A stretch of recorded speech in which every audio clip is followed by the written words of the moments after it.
Welcome to If You Please, Himan Brown's Radio Mystery Theater. On this series, we're offering rebroadcasts of a select group of programs created by this legendary producer for CBS between 1974 and 1982. Brown reimagined radio drama for contemporary times. Our new series offers some of these exciting works again. Before the play, commentator John Slavny shares details about the cast, the writer, and the plot. Your job? Listen. If You Please is produced in loving memory of Robert Isaacson.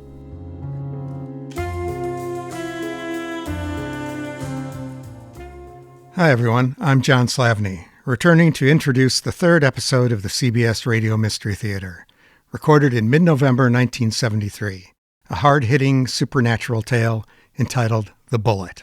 With this play, Himan Brown made good on his intention to take on topical subjects. The story focuses on Jerry Price, a Vietnam War veteran haunted by the combat death of his friend Paul Gardner.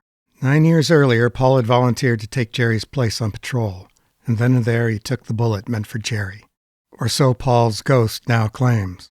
Playing Jerry is the remarkable Larry Haines, delivering here the first of nearly 80 performances on Radio Mystery Theater in a run that spanned all 9 years of the series. Haines was a talented New York-based actor, twice nominated for a Tony Award for his work on Broadway. Notably, he appeared alongside Jason Robards and future Mystery Theater player Sandy Dennis in the original 1962 stage production of 1,000 Clowns. Haines' most recent film, The 7-Ups, a quintessential piece of gritty 1970s New York City cinema, would open to strong reviews just 3 weeks after this episode was recorded. Also here, making his only appearance in a Radio Mystery Theater show, is Martin Newman, an actor who had a long and lively career in New York-based theater, television, and films.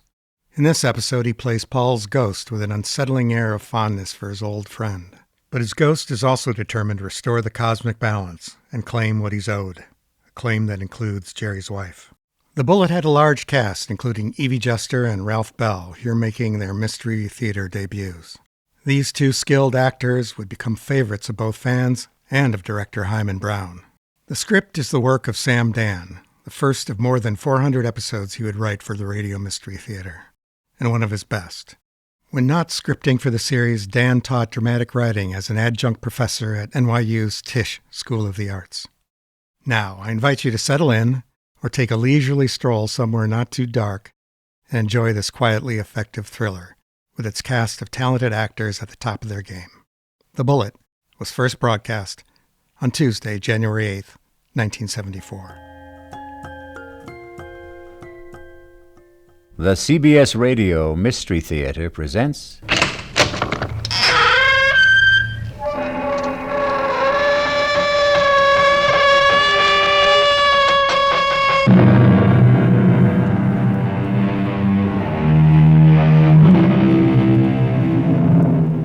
Come in.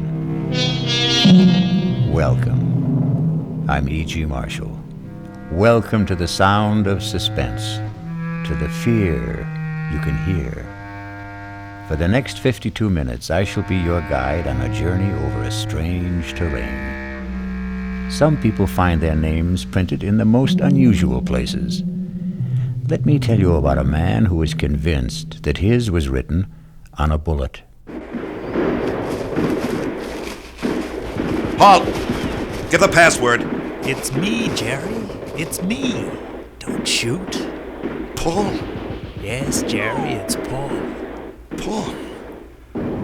Paul, you're dead. How can you... Yes, Jerry, I'm dead. But I shouldn't be. I took your bullet.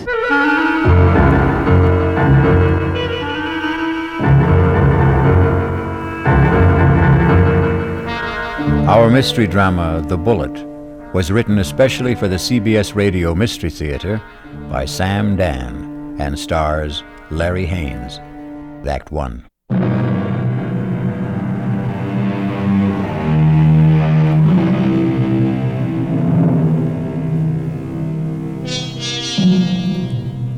It's a quiet little bar, Paddy Noonan's, and Jerry Price stops there every evening on his way home from work. He's not looking for anything special in the way of atmosphere, adventure, companionship, and he has no intention of getting drunk. Just a couple of beers, perhaps, to bridge a busy day, to ease the fatigue, the strain on his nerves. In the comfortable half-light of Paddy Noonan's, the world outside becomes vague, distant, especially when Old Man O'Rourke is holding forth. And he lay there, his head against the barricade, and the blood from him falling soft upon the pavement. I looked in his face, and I could see his death was upon him. "'Tis a bitter thing," I said, "to die at 17. And for a moment his darkening eyes held mine. And with his last strength he said, "'Tis a sweet thing to die for Ireland." Sweet indeed, Mr. O'Rourke. Any calls for one on the house? I thank you, Paddy Noonan. Ah, I see, Jerry Price. Excuse me. Good evening, Jerry. Hi. I didn't notice you come in. Well, when Old Man O'Rourke's in form, you don't see anybody, Paddy. The old man there, he carries his war. I know I carry mine. You ever think of yours, Jerry? No, never. Never? Nope. The day I came home from Vietnam, I put away the uniform. I also put away everything that went with it, the army, the war, like a snake sheds his skin. Now, the past is gone, Paddy. It's dead, so you forget it. You go on to other things. Hey, what's everybody drinking? This round's on me. Set 'em up, Paddy. Mr. Edward Clark himself. And what's the occasion? Hey, I got a little announcement. Guess what the old lady tells me this morning? Number 10 is on its way. Oh, that event, the round must be on the house, Mr. Clark. Just a quick one, Paddy. Hey, I got the truck outside. What are you hoping for this time, Ed, boy or girl? Let's see. What do I got now? 4 boys and 5... No, I got 5 boys and 4... who can keep them straight? All I know is I'm always tripping over somebody. 10 kids in 12 years. Well, you can't tell me it isn't exciting to hear there's going to be a new baby. Oh, yeah. I know it's going to be a kid that'll wet its pants and keep me up half the night. It's another mouth I got to feed. Yeah, well, guys, I got to ride. I'll see you tomorrow. You know, Paddy, it's funny. People who don't want kids, can't stand kids, can't afford them, can't raise them, they can help getting kids. Whereas, guess there just isn't any justice in this world. Well, there may be no justice, Jerry, but there's always hope. How long have you been married? Right after I got out of the army, it'll be 9 years. A fellow used to come in here, and they were married 15 years before they had their first. Gee, am I really out of the army 9 years? Tell me, Paddy, you're an old philosopher. Where does it go, huh? Down the hatch and try another. Yeah, don't mind if I do. Oh, wait on a paying customer first. Where? A fella standing at the end of the bar. What are you saying, Jerry? There's nobody standing at the end of the... In the brown hat and a raincoat. Now, Jerry, what are you saying? I know. That's Paul. Tell me, what's the matter, Jerry? Paul. Jerry, listen to me. There's nobody... Paul. Hey, he was just standing here. Where'd he go? Where is he? Jerry, where is who? Are you all right, Jerry? Yeah, I'm all right. But I saw him. Who? Oh, a guy I was in the army with. The two of you. Were you close? He was my buddy. Well, when was the last time you saw him in person? The night he was killed. Have you ever seen him again? Like you thought you did just now? No, this is the first time. Well, maybe you need a rest, Jerry. Paddy, why now? Why tonight after all these years? Well, you say you saw him last the night he died in battle. Well, the sight of him dead must have stayed with you always. But that's not how I just saw him, Paddy. He wasn't in uniform. He was in civilian clothes. You might have pictured him as he looked at a happier time. I never saw him in civilian clothes. We met in the army. And Paddy, I didn't see him as he was then. We were both kids, about 20. I saw him the way he'd look today, about 30. His face was more mature. Jerry, Are you sure he's dead? He is dead, Paddy. I just saw him. I know I saw him.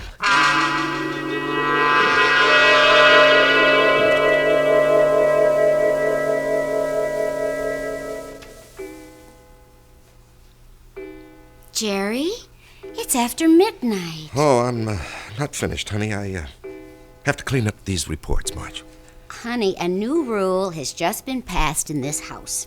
All paperwork shall be done in the daytime. Marge, I have to call on customers. Be reasonable, huh? Am I the kind of wife who makes idle criticism? No, indeed. Constructive suggestions, that's my motto. Northeast Distributors can solve all your paperwork problems by hiring a girl. Honey, I'm lucky to have the job. No, Jerry. You're not lucky. They're lucky. Well, everybody knows you're a terrific salesman. Well, you could get another job tomorrow. More money, less headaches. Honey, I couldn't walk out on Joe Keller. Why not? Well, I'll never forget what that man did for me. I came home from the Army, a kid with no experience. I needed a job. He took a chance with me. Now he needs me. Well, I'm just worried about you, Jerry. You look so tired all the time. No, I'm in great shape. Will you go see Doc Steiner? I did, today. Oh, well, it's about time. You needed a checkup. Well, I didn't just go for the checkup, honey. I went for the other thing. Jerry. Well, he said some people, men, well, they're okay in every way, but it just doesn't work out for them. Jerry, it's all right. No, honey. It's all my fault. Oh, honey. It's just unlikely there can ever be any kids. He said unlikely. What he meant was impossible. We've got each other. Yeah. If only you didn't want a child so badly. Now we'll definitely think about adopting, okay? Yeah, okay. Sometimes that works out even better. Come on, honey, let me see you smile. Marge, I don't know what I'd do without you. Oh, that makes us even. I don't know what I'd do without you. Come on, get to bed. Yeah, I'll just have a cigarette, huh? Well, honey, why'd you turn on the music? To make sure you don't try to sneak in some work. I know you can't concentrate with the music going. I'll just be a couple of minutes, honey.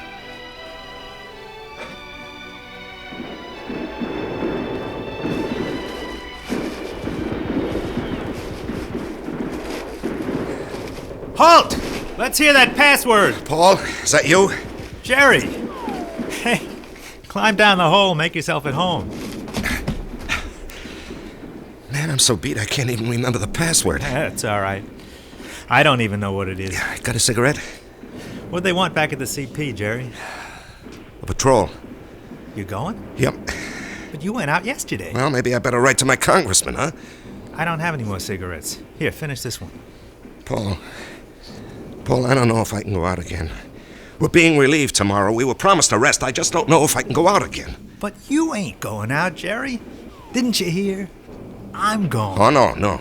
I'll say you and I made a trade. No, Paul, I can't let some other guy but do... I'm not some other guy.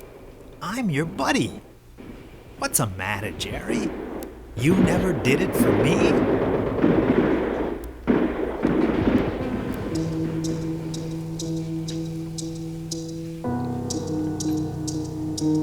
Can I have a drag on that butt, Jerry?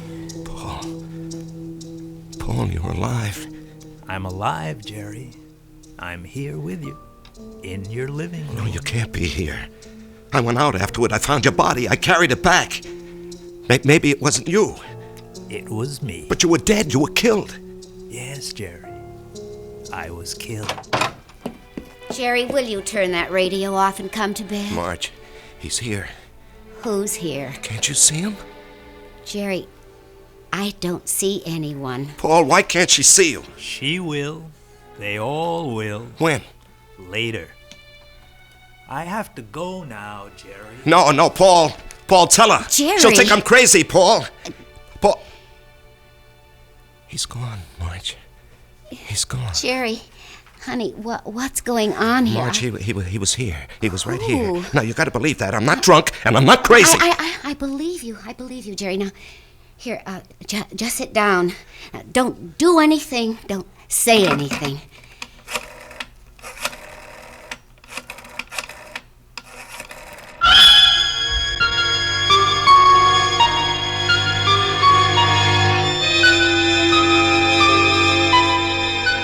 And we know who she's calling.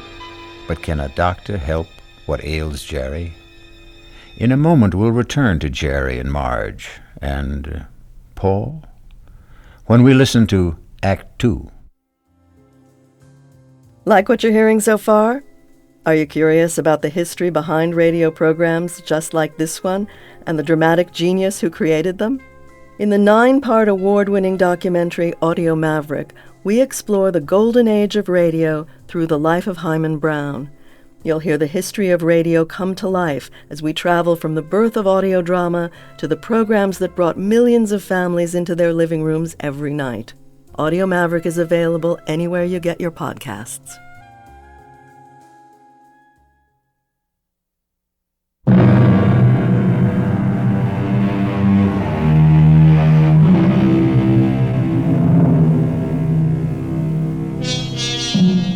And now, Act 2 of The Bullet.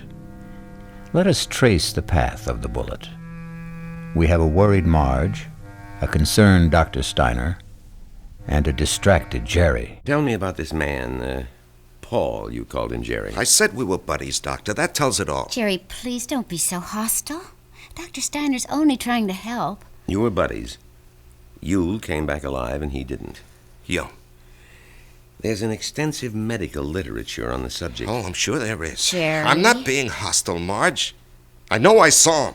Of course you saw him. Well, finally. But that doesn't mean he was there. You see, Jerry, the death of a wartime comrade remains an eternal reproach. All who survive are sentenced forever to feelings of guilt. No. Doctor, the wars are fought by kids in foxholes. The literature is written by doctors and officers. That's hardly fair, Jerry. I'm the authority on war, Doctor, because I was a kid in a foxhole, and I don't feel guilty about my buddy. You don't? No. Tell me why. Oh, you wouldn't believe it. Try me. All right. You see, there's a bullet, and it's designed especially for you. And if it's your bullet, it'll find you no matter where you are. You can't evade it, you can't avoid it. It was meant for you, it was meant to be. You and the bullet. Both of you were dust, originally. You were dust because the Bible says so. And the bullet was also just dust in the ground. Well, that bullet was mined and refined and cast into metal. It was shaped into a slug and joined with a shell. It was one of billions of bullets, but it was yours, all yours. And at the right time, there'd be a tremendous explosion of gases in a narrow chamber, and the bullet would be torn loose from the shell case and spun around the grooves of a gun barrel and hurled through space. This is the bullet you don't hear. You don't hear it, Doctor. You don't hear it whine past your ear or ping off a rock or thwack against a tree. That's because it's your very own bullet. It's coming to meet you, or you're going to meet it. It's been arranged. You see? It's an appointment that can never be broken. The dust that had become the bullet would encounter the dust that had become you. And after a while, both of you would become dust once again and return to the ground, your original home. Jerry, I know you're overworked, you're overwrought, you're overtired. I keep telling him to slow down. Okay, I know I'm under a strain. I know I'm working too hard, but what can I do? Jerry, try to understand. Right now, you're having what is popularly known as a nervous breakdown. This alleged visitor from another world, I say he's an illusion. Oh. I say you have subconscious feelings about him which you're not aware of. And I say they burst through because of heavy pressure on your nervous system. Yeah, I knew you'd say that. Prove me wrong. How? Go away. Get out from under. Rest a while. Relax.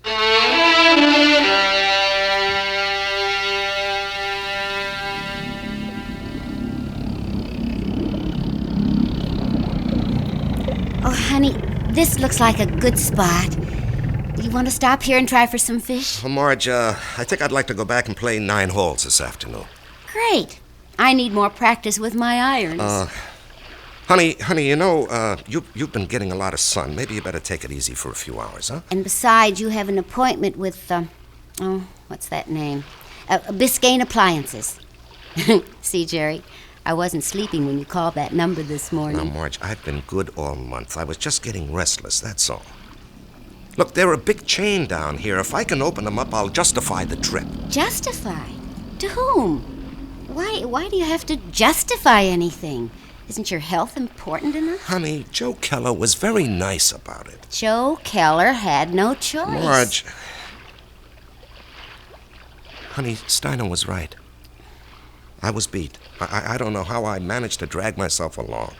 So I did the right thing. I chucked it all. Now I'm fit, see? I never felt better in my life, and I'm raring to go. Great. In a month or two, we may think about going back. I'm not used to being idle, honey. Neither am I, but I am learning to love it. Oh, Marge. Why didn't I meet you when I was young? Young? Jerry, you weren't even 21. No, I was already made when we met. I had already become what I was going to be. You know, I've got a certain amount of ability. A tremendous amount, Jerry. But I'm not confident, honey. I doubt myself. I guess I didn't have very much encouragement when I was a kid. You know, my brother was a great athlete. My sister was a great beauty. I was kind of clumsy and funny-looking. Anyway, Frank and Alice were sent to college. When my turn came, the money had run out. Well, maybe they thought I wasn't worth the effort. That's why I enlisted when I was 18. I had to get away from the house and my father. There was no place else to go. You never told me this, honey. I decided if I ever had a kid, I'd never make jokes at his expense or tear him down in any way. I know how these things cut inside where it doesn't show. I would do everything to build him up and give him confidence. I will never have any real confidence, Marge. Oh, yes, you will. No, baby. You won't get it from a pep talk. I think we can go back home now, Marge. All right, on one condition. You'll just have to slow down. I promise. And, honey, there's only one way you can really slow down.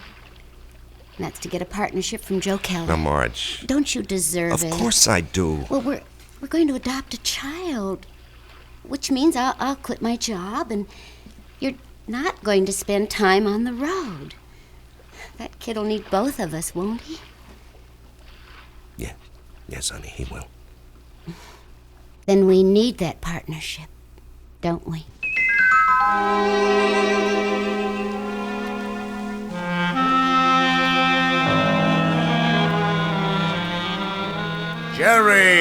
Jerry, baby. You look like $1 million. Less 2% for cash, of course. Yeah, Joe. Oh, hold it. Ramona, no calls. I'm in a meeting. I can't be disturbed. Well, anyhow, Joe, hello. I want you to take it easy for a while, you hear? Yeah, I'm ready for action, Joe. Oh, you think you're ready. Now, listen. I know you had a lot of expenses. I want you to take this little check. It's only $500. I'm strapped for cash this week. I had to pop for a whole new computer setup. But anyway, I decided to increase your bonus to 5%. That'll amount to a pretty sweet raise, huh? Now, Joe... Don't thank me, kid. You're entitled to it. We gotta make sure you don't get sick again. Joe, I have to talk with you.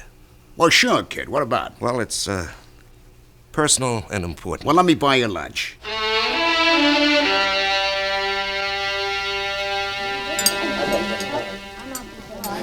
Well, Jerry, what are we gonna talk about? I'm fresh out of polite conversation. Joe, I want a partnership. No, you don't, Jerry. But, Joe... No, don't interrupt. You don't want one. You'd like one. Two different things. Don't nitpick, Joe. You'd like a partnership, which means it would be swell. Great if you had it. But want is something else. It means lack. It means need. I know you'd like to own a business, but you're not cut out to be an owner. Why? Because an owner is an officer, And in your heart, you'll always be an enlisted man. Tell me, could you ever fire a guy because you could get someone else cheaper? If an old customer, a good friend, was getting slow paying bills, could you cut him off? Thousands of guys like you go bankrupt every year. You're nice, sweet, big-hearted, but you don't have the guts business needs. Well, I'd like to remind you of the volume I sell. I know it to the penny, Jerry, and you're well paid for it. Well, I'm worth more now. You are. You got a sweet raise this morning. Joe, don't think I'm not grateful. You gave me my first break, but I think I can do better elsewhere.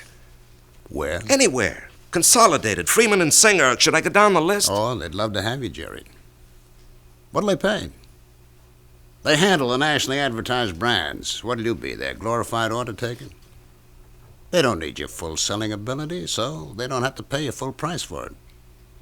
Sure, with me, you push out all the schlock. It's rough, but you get top dollar. There's 20 outfits like mine. They grab you tomorrow, but where's the improvement? They won't pay you more. At least here, you got 9 years equity in a pension plan. You and me are used to each other. Besides, I really like you. Sometimes I feel like a father to you, Jerry.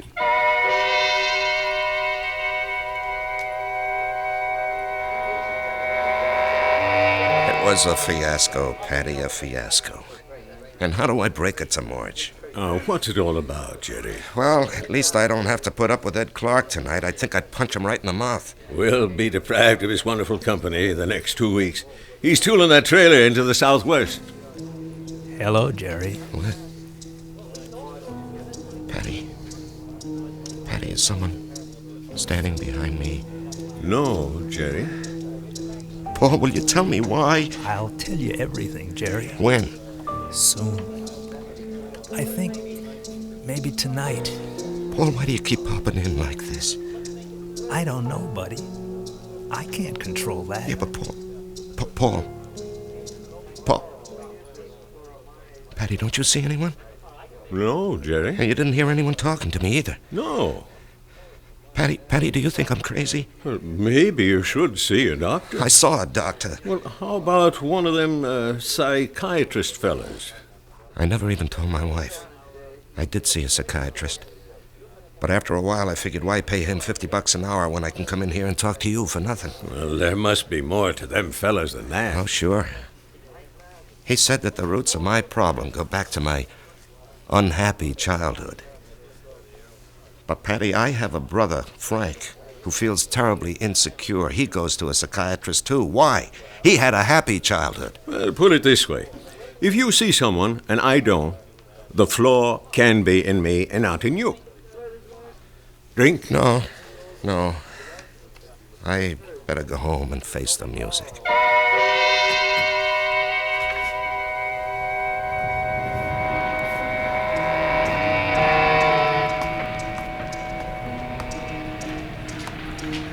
Jerry? What? Paul? Let's go someplace and talk. Where? Let's go to the parking lot. Sit in your car. It's cold. That won't bother you, will it? Not yet. Turn the heater on for yourself. When will everyone else be able to see you, Paul? In 2 weeks. Oh, that's great. No, it ain't. Why not? Because you'll be dead.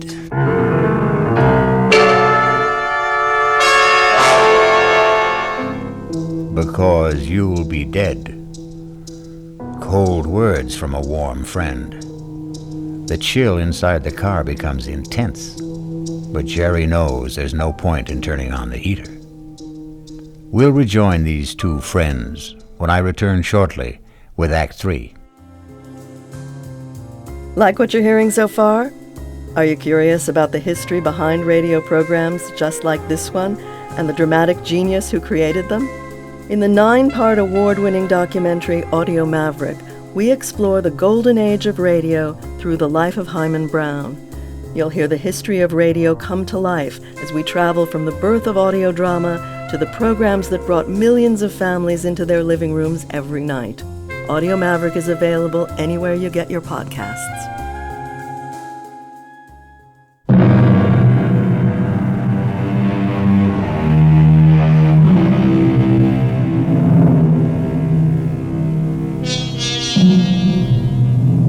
And now we return to the final act of The Bullet and a reunion of two war buddies who haven't seen each other in almost 9 years.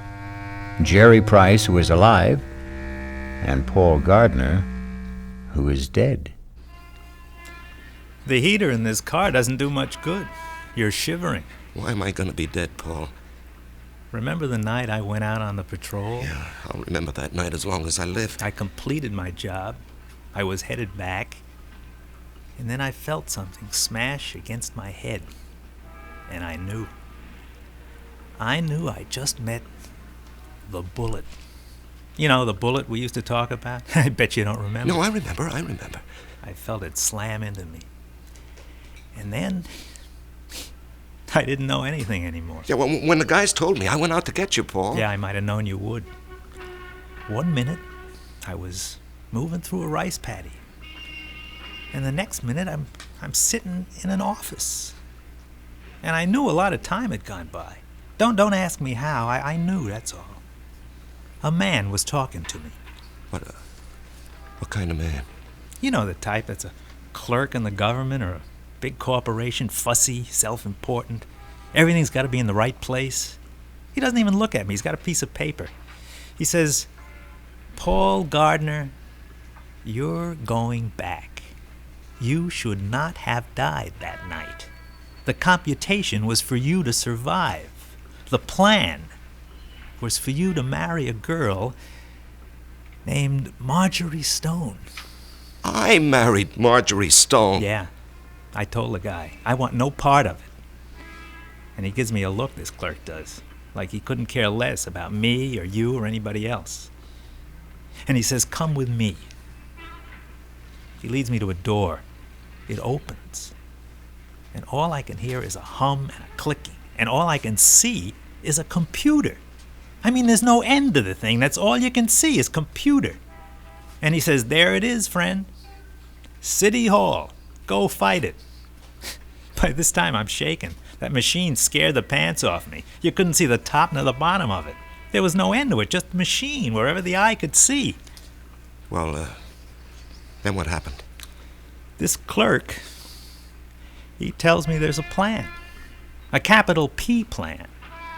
It calls for me to come home. Not you. Yeah, well, maybe that's fair, Paul. You were always the better man. No. You got more on the ball. You never got a break, that's all. I had the chance to go to school, become somebody. I could have gone into the old man's business, become the biggest hardware dealer in Atlanta. You and me, we both run away to join the army. You because you had nothing, me because I had everything. But why are you coming back? Because Marge and I are supposed to have a boy. A certain kind of a boy. He'll grow up, I don't know, discover something, create something, or be somebody the world needs real bad. They wouldn't tell me what. Anyhow, 40, 50 years from now, he has to be here. And of all the millions of men and women, he could only be born to me and Marge. When am I leaving? I told you. In 2 weeks. How? 9 o'clock at night. A trailer truck will go past Paddy Noonan's saloon. Just as you're crossing the street. Well, why does it have to be like that? Because you don't know how careful these things are figured. You could get killed a million ways. But the plan calls for a truck driven by a guy named Ed Clark. Oh, yeah, I know Ed Clark. He doesn't have a good record, so it'll be easy to prove he's a careless driver. He works for a big outfit, so Marge will have a good settlement. But why? I still don't understand. She'll need the money. You see, I won't be a good father. Not as good as you, for sure. Oh, I'll love the kid. I'll love Marge, but I won't be there a lot. You know me. I have to keep moving. But if you know how important it is for the kid... I won't know. Once I'm alive, I won't remember any of this. Now, you say it's all figured out, maybe not. The human element. How can the machine predict Marge would go for you, huh? With all due respect, Jerry, did I ever have any trouble landing any dame I had my sights on? With all due respect, I can't see Marge falling for your line of chatter. She will, Jerry. I'll be there when she's having a bad time. She'll be all alone. She'll need somebody. Things will take their natural course. Sure, she'll see through my line, but after a while she'll get to like it. I'm different. You're quiet, I raise hell. You let things eat at your insides, not me. I pop off. Maybe my way's no better in the long run. And she's married to you, and she loves you. But deep in her heart, she loves my way better. She'll fall in love with me. Jerry, you have to believe I don't want to do this, but it was your bullet, not mine.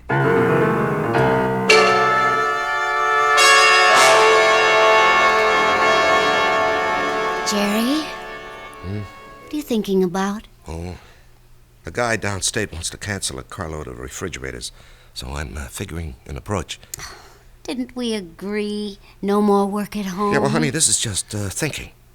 Did you talk to Joe Keller about the partnership? Yeah. And? He said no. Did you give him notice? No, he gave me a raise. Oh. Okay. Marge. Why don't you mix us a drink? Honey, aren't you going to say anything? Mm-hmm. Don't put in too much ice. Marge, please, you don't understand. I understand. I married a certain kind of man. And you're stuck with him? No. I'll stick by him. Because I love him. Would you have wanted a guy who'd barge into Joe Keller's office and say, Joe, either give me half the joint or I'll open up across the street and run you out of business? Oh, come on, Answer Jerry. me, Marge. I have to know. Well, maybe I did. Why didn't you marry him? He never showed up. So you settled for me. That's what's known as falling in love. Come on, honey, take me to the movies. No, I don't want to take you to the movies. Let's go downtown and see a play. But that's a lot of money. Are you going to worry about money? Now, and look, this weekend, would you like to fly out to, say, Snow Valley and ski? Yeah, or how about Las Vegas, huh? Jerry, what's gotten into you? Honey, we're going to have 2 weeks of the most fantastic fun. Why 2 weeks? Oh, what's so special? You? Me? I just want to spend the rest of my life having a ball with you.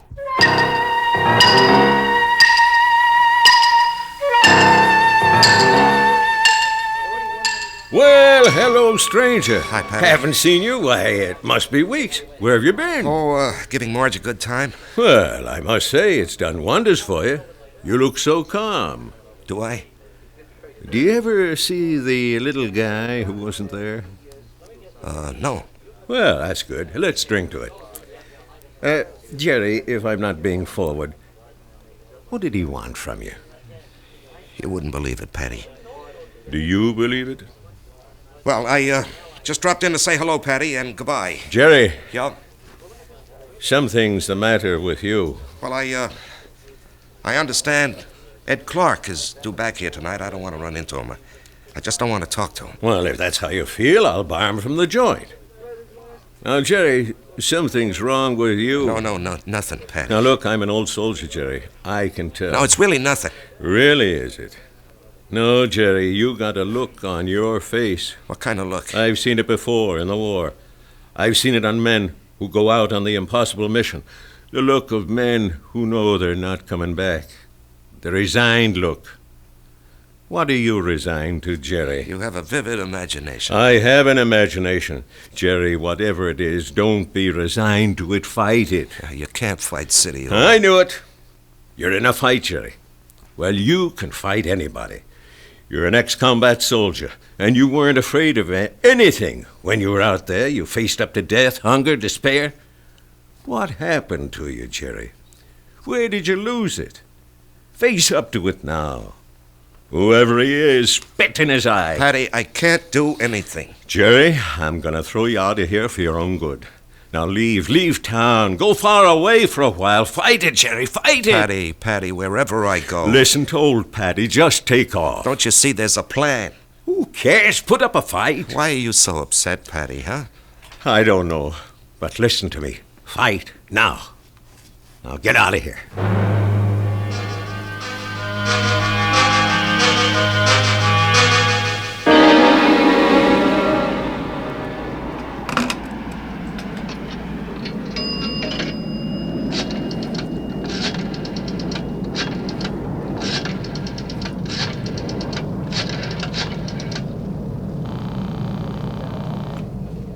Paddy Noonan. Paddy, it's Jerry.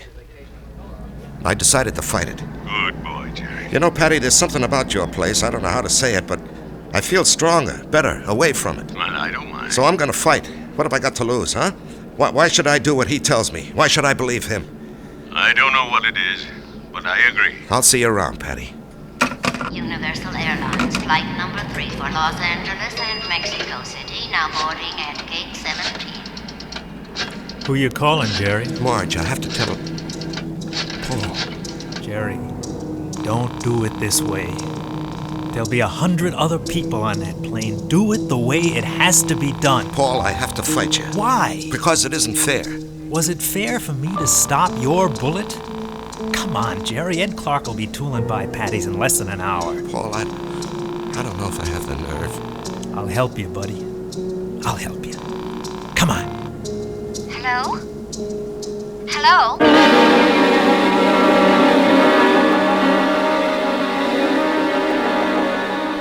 What is it, Mr. Noonan? I called you, and I hope it wasn't out of turn, Mrs. Price. It's about Jerry. What about Jerry? He's sitting back there in a booth. Now wait, don't go to him yet. He's in trouble. Well, it can't be. We've had such a glorious 2 weeks. He's in trouble. Well, what kind of trouble? I don't know. We have to help him somehow. Is it that Buddy? I think so. Well, the time has come to lay that nonsense to rest once and for all, and I'm going to... That won't work. Agree with him. Show him anything he wants is okay with you. Don't fight him. All we can give him is love. Hi, honey. Hi. Buy me a drink. Oh, sure. You know, I never knew you had those little gold highlights in your hair. Oh, I'm using a different bottle this week. I love you. I love you, too. And I want you to be with me always. Come on, Jerry. Let's start. No, not yet. Are you talking to me? The plan calls for it. How do I know there is a plan? Ask anybody. Ask Marge. Jerry, what are you talking about? Marge, do you believe there's a plan that determines the actions of everybody in the whole world? No. You sure? I'm sure. Well, then how do you think things work out? Well, every which way. Come on, Jerry. It's time. No, I won't go. Where won't you go? Then, Marge, as far as you're concerned, there isn't any plan. Oh, well, what do you think, Jerry? No, that's not important. What do you think? Well, yes. Yes, there is a plan. I can prove it. You can? Yes, that you started me thinking there has to be a plan. Otherwise, you and I, we just never would have met. Remember that day? Yeah. You were taking cash at Ryman's drugstore. That's the only reason I walked in there. Well, I'd already given notice I was going to leave. And then you walked in and asked Doc if you could open a charge. Then and there, I decided to stay. And where were you going? Oh, away. Pull up stakes. Why? Well, my folks were gone. My friends were married. The neighborhood had changed. The girl I went to school with had a father, a construction engineer. He'd been transferred. Well, she took a job in his new office, and she wrote and said she found a nice crowd. They needed secretaries down there. She could fix it up. Well, why not? I was set to go. But it was not to be. You came wandering into Ryman's. Obviously, there's a master plan that rules our lives. And where was this wonderful place you almost went to? Atlanta. Atlanta? Oh, what's so remarkable about that, Jerry? It was definite you were going. Well, sure. And only because you met me. Only because I met you. Otherwise, I'd have gone to Atlanta and married a southern millionaire. But evidently something had been planned for me. Aren't you flattered? I met you, and it changed my whole life. Are you ready to go now, Jerry? Marge, will you come with me? Yes, Jerry. Where do you want to go? Well, I have to do something. I'll come with you. No, wait here, darling, please. It's time, buddy. Just like going out on a patrol. Jerry, where are you going? That's all right, Paddy. It's all right. I didn't want this, buddy. I know. I don't want you to take my bullet either. Goodbye, Jerry. Yeah, goodbye, Paul. Take care of her for me, huh? You know I will.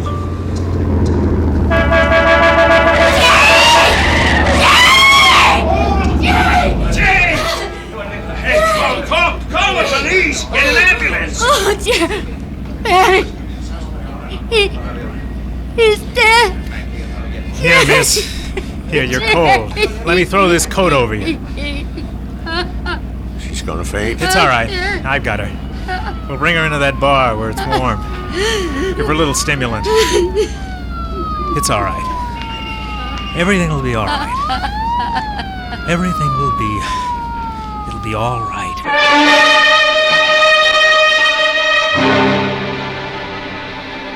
So many people preface what they believe with, "It is written." It is written in the stars. It is written on the wind. And for so many like Jerry, it is written on the bullet. I'll be back shortly.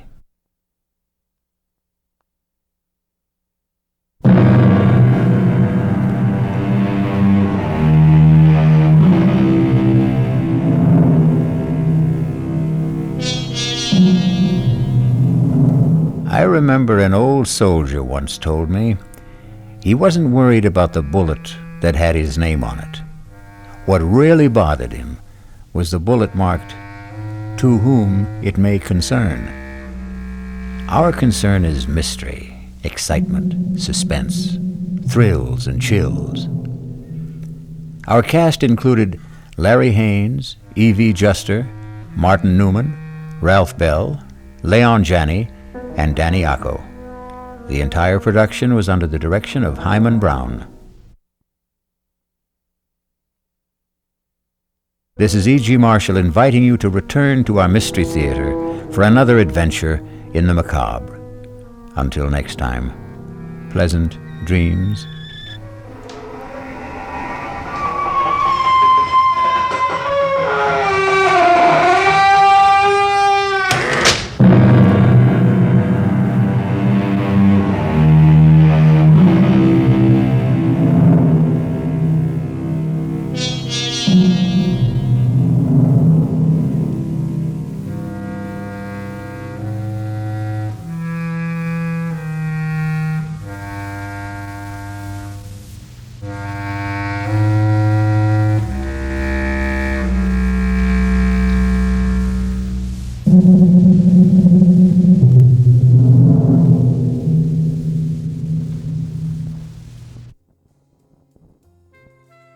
If You Please, Himan Brown's Radio Mystery Theater is produced and directed by Sarah Montague. Our executive producers are Melina Brown and Sarah Montague. CUNYTV's executive director is Chiki Cartagena. The director of production is Susan Iger.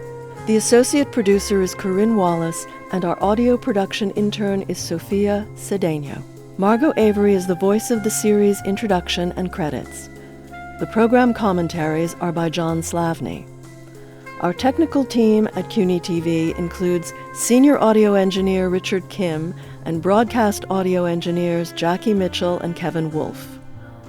Our staff photographer is Laura Fuchs. Our archivists are David Rice and Katrina Schlosser. Our closed caption coordinator is Amy Monty. The If You Please program mix engineer is Lisa Goslin Vincent. Tink Media handles our publicity and marketing. Our director of social media is Karen A. Brown in collaboration with Stardust Blue PR. If you please, Himan Brown's Radio Mystery Theater is a production of CUNYTV.